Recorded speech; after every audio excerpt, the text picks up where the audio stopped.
When we come to Job chapter 29, we find Job continuing a summary of his defence, of his position.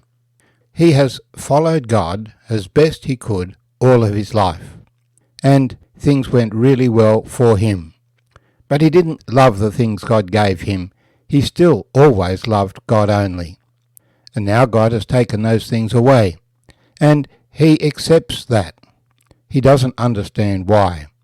And when he looks at creation and sees the marvellous extent of it, he appreciates the wisdom of God, that it is far beyond his own wisdom. Therefore, he is in no position to criticize what God has done. All he can do is marvel at what God has done. Nevertheless, his present position is extremely sad, and it hurts him very much. And this leads him to the conclusion that God in his wisdom is so greater in understanding that we cannot explain it. But God has said to man, "Behold, the fear of the Lord, that is wisdom, and to depart from evil is understanding." Job further continued his discourse and said, "Oh, that I was as in months past, as in the days when God watched over me, when his lamp shone upon my head, and when by his light I walked through darkness, just as I was in the days of my prime, when the friendly counsel of God was over my tent, when the Almighty was yet with me, when my children were around me, when my steps were bathed with cream, and the rock poured out rivers of oil for me, when I went out to the gate of the city, when I took my seat in the open square, the young men saw me and hid, and the aged arose and stood. The princes refrained from talking, and put their hand to their mouth. The voice of nobles was hushed, and their tongue stuck to the roof of their mouth. When the ear heard, then it blessed me, and when the eye saw, then it approved me, because I delivered the poor who cried out, the fatherless, and the one who had no helper. The blessing of a perishing man came upon me, and I caused the widow's heart to sing for joy. I put on righteousness, and it clothed me. My justice was like a robe and a turban. I was eyes to the blind, and I was feet to the lame. I was a father to the poor, and I searched out the case that I did not know.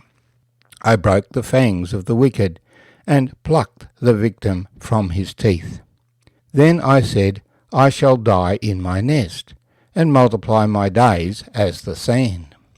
My root is spread out to the waters, and the dew lies all night on my branch. My glory is fresh within me, and my bow is renewed in my hand. Men listened to me, and waited, and kept silence for my counsel. After my words they did not speak, and my speech settled on them as dew. They waited for me as for the rain, and they opened their mouth wide as for the spring rain. If I mocked at them, they did not believe it, and the light of my countenance they did not cast down. I chose the way for them, and sat as chief. So I dwelt as a king in the army, as one who comforts mourners. My name's Arthur, and I thank you for joining me as we share Job chapter 29. And this is a most remarkable chapter because it shows the respect that people had for Job when he was wealthy and healthy. He was an extraordinary person. Now he sits in darkness and people mock him because his wealth was taken away. But in those days, when he had his wealth, he had much more than his wealth. He had incredible respect because of the way that he lived his life. In those days, when there was darkness, he could see from God the course to take. And he calls the counsel of God, the friendly counsel of God was over my tent.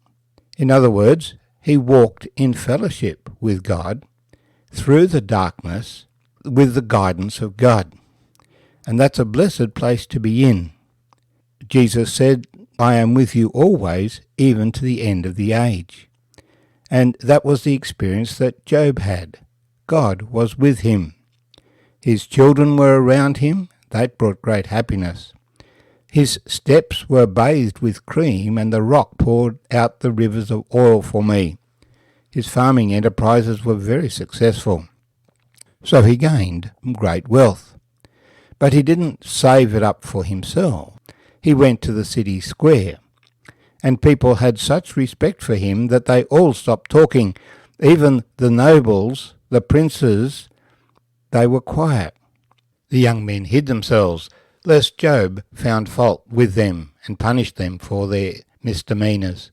And the old men stood up to acknowledge his presence. Those who were in trouble came to him, and he helped them. I delivered the poor who cried out to me. I delivered the fatherless, the one who had no one else to help. They came to me. And the perishing man, I was a blessing to him. The widow's heart rejoiced in me. I put on righteousness, and it clothed me. We are told to put on the breastplate of righteousness. And this is what Job wore. My justice was like a robe and a turban. He says, I was eyes to the blind. I was feet to the lame. I was father to the poor. And he was a judge.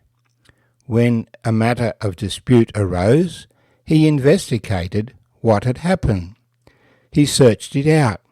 He judged the wicked. I broke the fangs of the wicked and plucked the victim from his teeth. So people accepted him as a ruler over them. Whether he was technically a king or not, we can't be sure. But he was as a king among them. People were delighted to follow his way. And that's of course what it will be like when the Lord Jesus establishes his kingdom. People will be delighted to come to him and to walk in his ways. As Isaiah says, people will flock to Jerusalem. Let's go up to learn the ways of the Lord. In those days, Job thought his position was going to continue. He said in his heart, I shall die in my nest and multiply my days as the sand. He expected that these things would continue, but of course they didn't. And so this is what has made the present situation of Job extremely intolerable to him. He has helped others, but now all the evil that they experienced has come upon him. Just as Jesus bore our sin in his own body on the tree. Job had come along and helped many poor and weak, but now he was suffering in their place. But Job was going to hold on to his integrity. Even though now he was in darkness and the friendly counsel of God was withdrawn, yet he was trusting his God.